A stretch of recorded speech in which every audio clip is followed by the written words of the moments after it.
I'm not ashamed to own my Lord, nor to defend his cause. Maintain the honors of his word, the glory of his cross. So last week we talked about these two sections. We talked about the Gospels, and we did talk about history, right? Or did we stop there? We did talk about history. I thought we did. Keeping these two classes in line of where they are is sometimes difficult. But, so we're now going to move on to the next section. And it's funny the way Dave divides it in his PowerPoint, and then what he calls it in his little bookshelf. If you can see, we're going to be testing the projector, and whether it's the light bulb, whether it's what it is, as to why it's not as bright as it once was. But if you can see, you probably can't, it says letters here for the books of Romans through, they go all the way down to Philemon, which will be our next section. But if you read his actual book, he talks about Paul's epistles. And I understand why he does that. Because really, from the book of Romans all the way to the end of Philemon are all Paul's epistles. And so I've already answered that question accidentally as to which ones are Paul's epistles. Well, at least I answered the first ones and the last ones. What are the ones in the middle? So I gave you Romans, I gave you Philemon, 1st and 2nd Corinthians, 1st and 2nd Timothy, Colossians, Galatians, Ephesians. All right, I've got 10. I need 3 more. Titus, Philippians. And did he get 11 instead? Yeah, he had 11. So Titus, he missed Titus, and I didn't miss him. I was just I know. Yeah. And so those are Paul's epistles. And how do we know that those are Paul's epistles? If he starts off with saying who he is. Yeah. That is a trademark of Paul. In fact, he says that, I forget which letter he ends with, I should have looked that up, that he's writing this in his own hand, and it is his custom to identify who he is. Why? We don't always get the writer at the beginning of a book. Matthew, Mark, Luke, and John don't positively identify themselves. We know that Peter does. We know that James does. We know that Jude does. What book don't we know? Hebrews, we don't definitively know as to who wrote it. There's many different guesses, and we'll get to that when we study the book of Hebrews. But, what was I going to say? Anyway, we have Paul here writing his books. Why do you suppose Paul began his books by telling us who's writing it, when Matthew, Mark, Luke, and John didn't? So this is a guess. It's not in your books. This is a bonus question. Bill.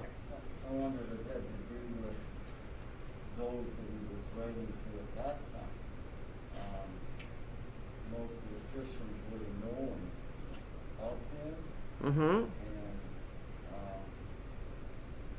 that he had seen Christ. He had told many people. Maybe that. Sure. He was well. All right. Yeah, so we have one possible answer. People knew him They knew he had seen Christ, and he had authority from God. You had something, Gordon? Maybe because of Christ's warning that there'd be false prophets coming after him. Yeah. That's a good reason too. Anyone could have written a book, said it was authority from God at that time, and you had to defend how it is that we know truth from error. And John does say there are false prophets out in the world. We have to test the spirits to see whether they are of God. Tammy. It's a different form of writing. He's writing letters, and letters you usually know who they're to and who they're coming from, whereas the others were doing biographies. Sure. You would start it the same way. It's a biography as opposed to a letter. Sure. That is a very good reason.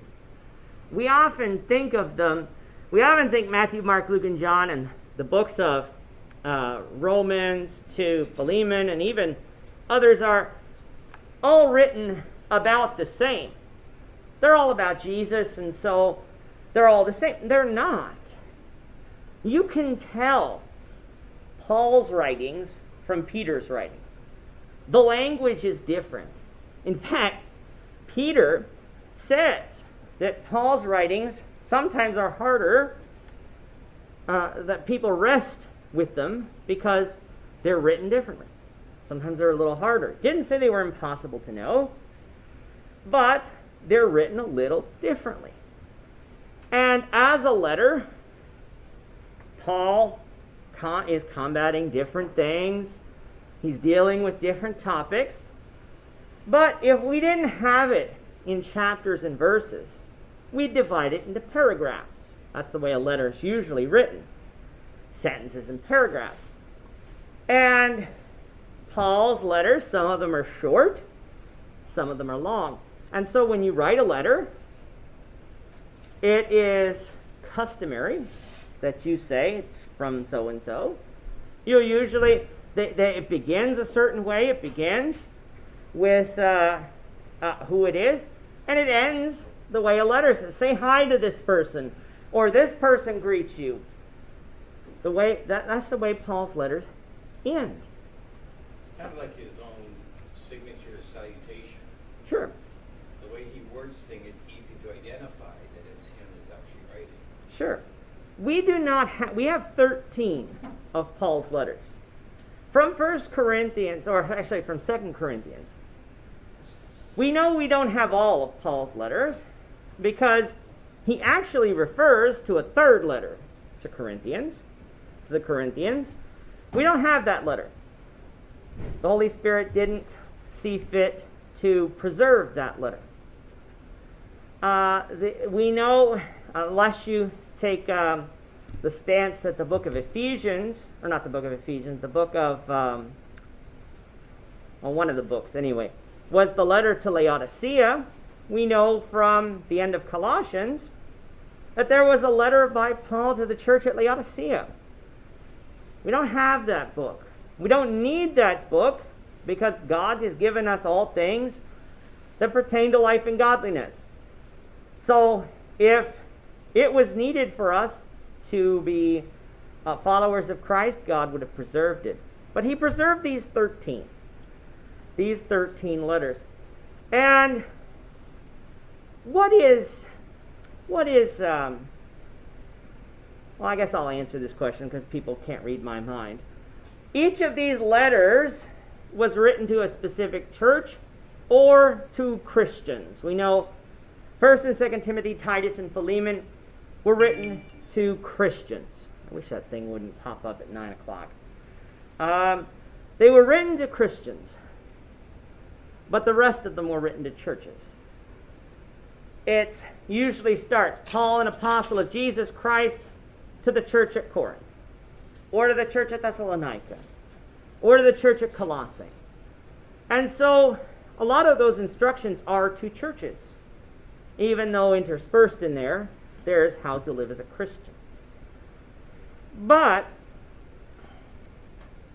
some of them, of course, were written to individual Christians. And so that distinguishes them as well as different than the Gospels. The Gospels were just general. They're written to everyone. A preacher once said,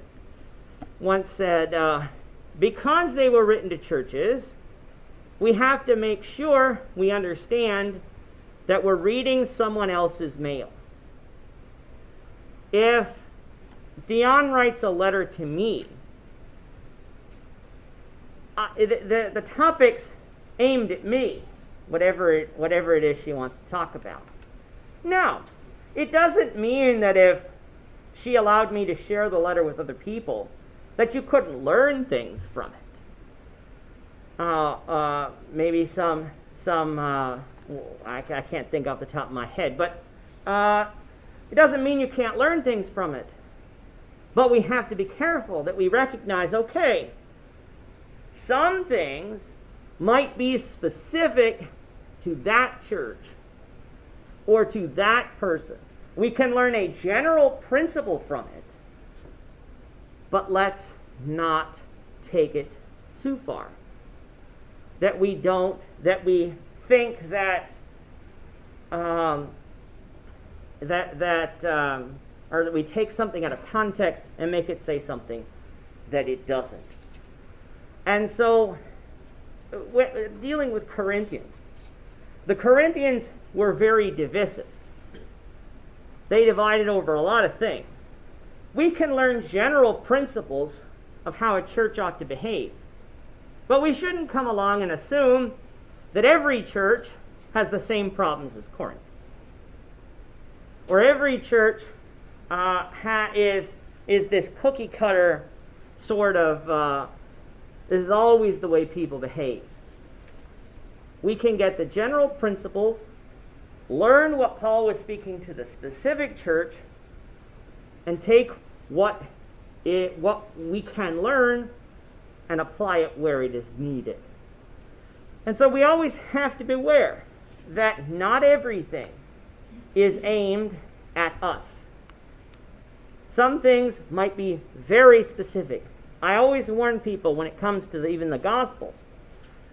The book of John, in chapter 13, 14, 15, and 16, Jesus is alone speaking to his apostles. And a lot of people want to come along and teach that, or when Jesus washed the feet of the disciples, I'll get to you in a second, Colin. When Jesus washed the feet of the disciples, that therefore that set a precedent that the church ought to have a foot washing service. You miss the entire point, which was service. That's what Jesus was instituting there. This idea of service. If someone needs their feet washed, then by all means, we should do that. But some people might not need their feet washed. Some people might need something else. And so by instituting something Jesus never instituted, we've missed the overall lesson. And even in John 13, it says that that's the lesson. And so when we put things into the proper context, we can understand what Jesus is teaching. In the book of 1 John, it talks about the Antichrist. And people want to take from 1 John 2 about the Antichrist, and then come to the book of Revelation and talk about the beast and say all those are one and the same. The Antichrist is identified in 1 John. And it's not the same thing as in the book of Revelation. We need to remember, that's why studying the books of the Bible separately is good from time to time. Not just studying topics where we combine verses from everywhere, but I was saying to a preacher this week, when we pick up a novel, a fictional novel, it might be a history book, do we come along and say, okay, I'm going to go to chapter 1 and I'm going to pick a paragraph, read a paragraph. Go to chapter 8, I'll read a sentence or two there. Go to chapter 12, I'll read a paragraph or two there. and then come to a conclusion about what the book's written, what the book's about. We don't do that, except people do that with the Bible. They do it all the time. And we can do that all the time. It's good to recognize that even though the Bible is all connected and can be studied as one book, the New Testament is 27 books. And so we can gain some other knowledge from recognizing the full context. Callum. Similarly, the Old Testament were written for our learning and understanding. It's a schoolmaster to us. But people take that and apply it today. Yeah. And say this is for us, like worshiping on the Sabbath day and so forth, so on and so forth. Yeah. So it was supposed to be for the Israelites, and people take it today for the Christians. Sure. And I always like to, when people want to talk about that, I always like to turn to Exodus 24, which tells you when Moses came down from Mount Sinai, he took the book of the law and he sprinkled it with the blood of the I think it was the goat. And he said, "This is the covenant that God made between Israel and him." Are we Israel? No, we are not. It is not the covenant God made with the world and him. That's the new covenant. That's the covenant of Jesus Christ. The Old Testament is the covenant God made with Israel. We can learn from it, absolutely, as Calla said. In fact, we should. But it is not our law. And so, those are Paul's epistles. And so when we get to, this book ends with 1 Thessalonians. And so we will get through most of Paul's epistles, not all of them, but most of them by the end of this book. Coming now to this section, which is also entitled Letters, they're called the general epistles. And so, is there not a question? Okay, there is a question. What is the difference? What differences exist between Paul's epistles and the general epistles? By the way, the general epistles run from Hebrews to Jude. Gord.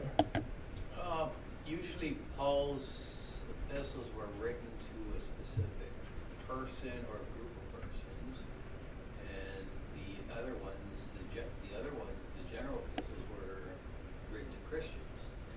Sure. Paul's epistles are very focused. I remember I said it's like reading someone else's mail.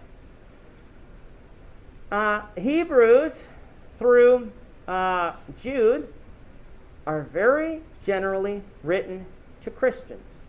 They are applicable to all people.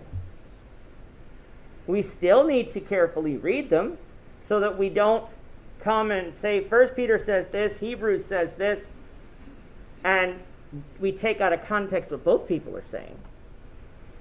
But we can learn more general teachings about Christians, about the way we are to live from those epistles. Does Paul's epistles ever deal with how we're to live as a Christian? Yes. Yes, it does. And that's the church. But Paul's epistles focus a lot on the church.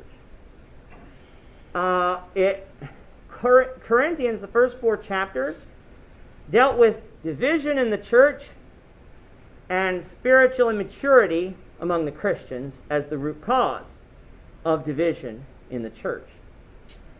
When next week we'll get to, the Lord willing, chapter 10 in 1 Corinthians, flee from idolatry. Well, that's mostly aimed at Christians, even though the letter was directed to the church, talking about how you can't serve idols and you can't worship God at the same time. And so Christians are to flee from idolatry. But then you go to chapter 11 at the end, it's talking about the Lord's Supper, when the church comes together. Chapter 12, 13, and 14 talks about spiritual gifts, but it ends that section talking about the assembly of the church as it applies to spiritual gifts. And so you can learn things about living as a Christian from Paul's writings. But when it comes to the church and how the church is to function, we get more of that from Paul's writings than the general epistles. And we get more from the general epistles about how to live as a Christian than perhaps we do from Paul. And so, again, Paul's this runs from Hebrews all the way through the book of Jude. Also, by the way, the general epistles, they're general because it's not written, again, to a specific person or a specific church. Gord. It's kind of like school curriculums, right? Grade Sure. 9s get taught this, grade 10s get taught this. Yeah. Those are general, Yeah. right? So it's all for these people in certain different grades and stuff, whereas general epistles in the Bible are for Christians. Sure. And if I want to stick in the education realm, there's something that's called an individual education plan. That is for children with special needs. They get they have special accommodations and modifications to the general curriculum that is aimed directly at them. And so if you wanted to keep it in the education, that would be similar to what we'd be talking about. What's the last section of the New Testament after the general epistles? Which would be categorized as a book of what? Prophecy. So, the book of Revelation is a book of prophecy. Why do we call it a book of prophecy? There were prophecies for the Jews. Well, and the church in general. When was the book, I know we've studied the book in the last couple of years, when the book of Daniel dealt with prophecies that were well in the future. Daniel was told, seal the prophecies of this book, for the times are not yet. When were the prophecies in the book of Revelation to occur? Do you remember the first verse? Shortly to come to pass. The very first verse. And this is what bugs me about people who not only want to take the book of Revelation literally, when it is a lot of it figurative writing, but the first 3 chapters are dealing with 7 churches that don't exist today. 7 churches that existed when John had that revealed to him. But the very first verse, so this talks about things that are shortly to come to pass. I don't know about you, but if I tell you, we are shortly going to be celebrating Thanksgiving in Canada. And you come to me, well, when is that going to be? Well, it's 3,000 years later. 3,000 years in the future. You've been looking at me, well, why are you telling me this? I'm not going to be here. God could have said, like he did in the book of Daniel, seal up the prophecies of this book, for the time is not yet. He could have said that, but he didn't. He said, these are things which must shortly come to pass. And so, the book of Revelation gives Christians, the reason it was written, because there was going to be a persecution, a more terrible persecution than they had experienced thus far. And so, what happens when, there are 2 things that can happen when you face persecution. What are those 2 things? Makes your faith stronger or weaker. Makes your faith stronger or weaker. Those are really the 2 paths that you can diverge on. You can come along and say, I don't want any more of this. I want this to stop. And so if I just give up being a Christian, it will stop. Or you can say, well, God has made these promises to me. These promises are steadfast and sure and guaranteed. I may have to suffer now, but the payoff will be so much greater in the end. We often do that with things that are not even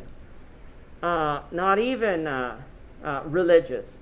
Some people go on diets for those reasons. They come along and say, well, I've got to put up with a lot of pain now, but the health benefits will be better later, and so that's why I'm doing it. Well, when it comes to serving Christ, we can have that attitude. And so what the book of Revelation does is it provides Christians hope. Remember Matthew 16 said, on this rock I will build my church, and the gates of Hades shall not prevail against it. Jesus' death wasn't going to prevent it. Well, in the darkest days of Roman persecution, it looked like the church was going to go extinct. That every Christian on the earth was going to die, and Christ's church would fall. And the book of Revelation says no. That through it all, through all of the death and martyrdom, through all of it, God will be victorious and will save the elect, and his church will continue. Gord. It actually, I mentioned that it's actually going to make you weaker or stronger. It made the church stronger because if the Christians went out and started proclaiming the word to other places, so it strengthened the church.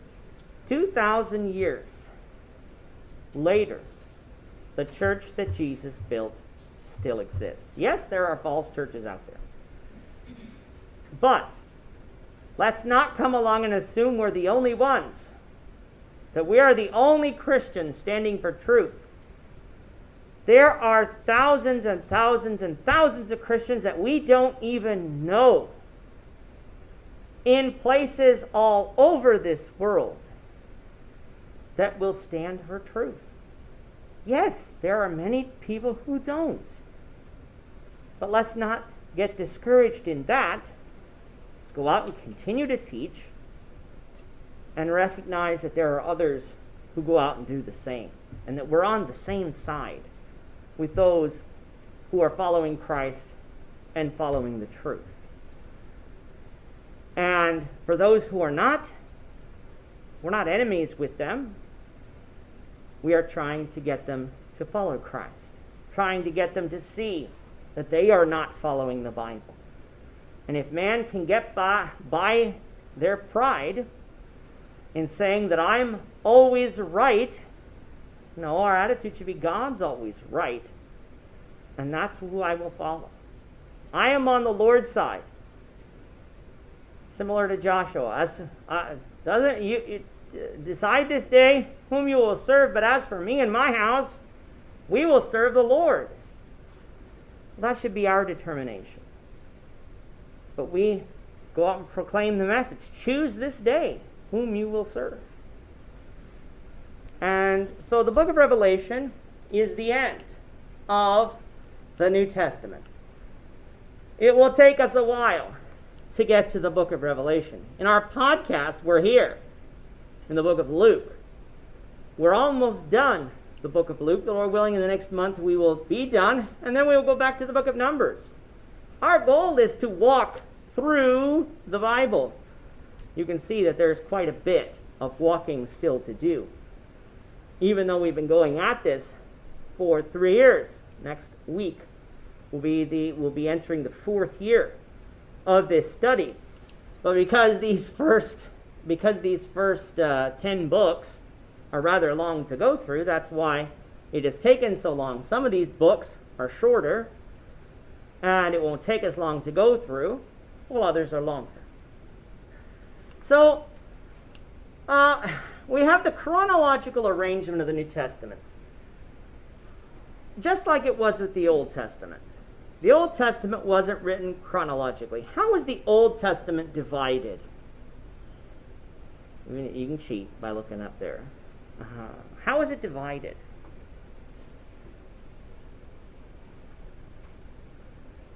Like the New Testament is divided into sections. And Sure. books are grouped together based on how they're written. Sure. So we have the books, what was referred to as the books of the law. However, Genesis doesn't have much law in it. A lot of histories in Genesis. Exodus, half the book, the first 20 chapters, doesn't really have much law in it either. It's the narrative of the Exodus from Egypt. Leviticus has 3 chapters of narrative, and the rest is law. Numbers has a lot of senses, but there also is history in that book too. And Deuteronomy, mostly law, as Israel's preparing to enter the promised land.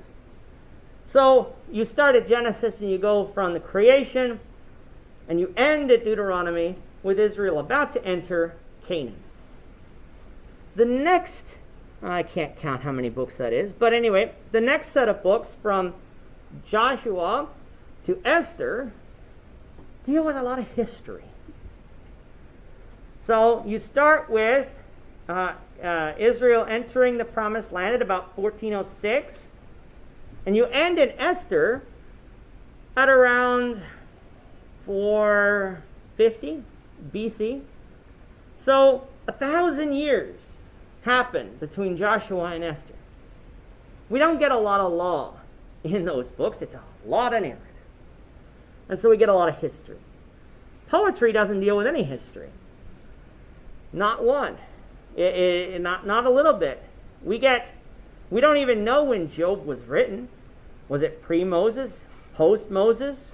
Was Job a Jewish person or not? And so we get very little history in the book of Job, maybe the first couple chapters. But the rest, Psalms, not really history. Proverbs, Ecclesiastes, Song of Solomon, not history. Major prophets, now, we get history in there. Isaiah, Jeremiah, not so much Lamentations, but Lamentations a little bit. Ezekiel and Daniel, there's history in those books. But you have to go, for the history, you have to go and place them in the history books in order to know where they fall. Isaiah would fall during the book of 2 Kings. Jeremiah would fall at the end of 2 Kings, as well as Lamentations. Ezekiel would fall before the book of Ezra, as would Daniel. And so you can't just pinpoint when the books of prophecy are, and the same would go for those minor prophets. Some of the minor prophets, like Jonah, takes place in the book, I believe it's 1 Kings, maybe 2 Kings. But Jonah's mentioned in 1 or 2 Kings. You'll have some of them take place in 2 Kings. Some of them will take place in the time of Ezra and Nehemiah. And some of them take place after Nehemiah. But there's a lot of prophecy in those books. Now, the New Testament, from Matthew to Revelation, you can maybe pinpoint a little bit of history, especially in Paul's writings as it concerns where he is. But there's not a lot of history. Why would it be impossible to arrange the New Testament books in chronological order? A lot of people say, well, why start in Matthew to John? Why can't you just put them in chronological order? It would just be so easy. Because a lot of the stuff, especially like with the Gospels, they overlap. Sure. And that's really the answer I think Dave's looking for, is that when you take a look at Paul's letters, Paul's letters begin to be written probably around Acts 16. They end, as far as his letters to churches end, at the end of Acts 20. Then we have his general letters to, I take that back. Most of his letters end at Acts 21. Then at the end of Acts, in Acts 28, he's in Rome, in prison. Some of his letters are written there. And then he gets out of prison, even though Acts doesn't tell us that. First and 2 Timothy and Titus would. Titus, at the beginning of Titus says that Paul left him in Crete. Read the book of Acts. Paul never went to Crete, except when he was in prison. He got shipwrecked on that island.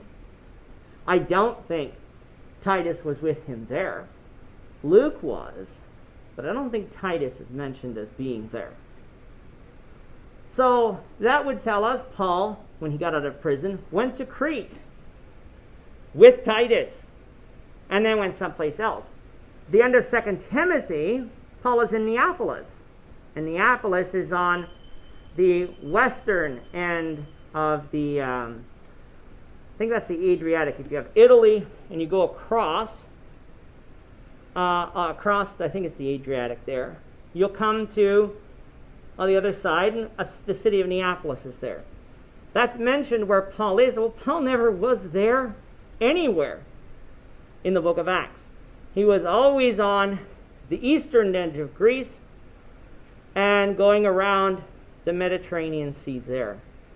And so you can't really, if you're going to write chronologically, the book of Acts would be broken up.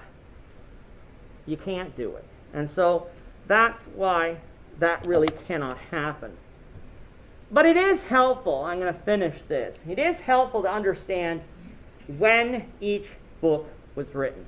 We can't pinpoint down when each book was written. You can't, James up here around 50 AD, that's a guess. And the reason it's a guess is there's no Gentiles really talked about there. And so the Gentile issue really didn't come into play until about 45 AD. And so people put James pretty early. This is interesting when he came up with Mark, that he puts Mark at 50 AD. And the reason why it's interesting is because if you do his study in the book of Mark, he puts Mark here. And so that shows you that there is differences of when people think Mark was written. When we did our podcast, you'll remember I said it's probably closer to 60, 65 AD. Because Mark is a young Christian in the book of Acts, but he's a more mature Christian at the end of Acts. And so that's why we sort of said it's probably a little later, and Matthew would be the first gospel, somewhere around where Dave has it. But we're not going to have the exact dates, but where the book of Revelation is a lot, it matters a lot as to how you interpret that book when it comes to the fall of Jerusalem. Knowing where 1st and 2nd and 3rd John were written pretty late understands why he deals with the Gnostics, and Paul largely doesn't in his early epistles. Because the Gnostics, even though they were still around, Christians weren't really involved with them until late. The Gospel of John, written around the same times as the epistles of John, explain why John had to write a book about Jesus being the Son of God, because people were starting to doubt that. Whereas Matthew, Mark, and Luke don't really go into that. And so we have, if you want to know, we have John Ryland's fragment of John chapter 8. It's dated to around here. And so we know the book of John was written at least by then. And of course, John would have been dead by then. And so we know we have fragments that would date to that time. I'm not ashamed to own my Lord, nor to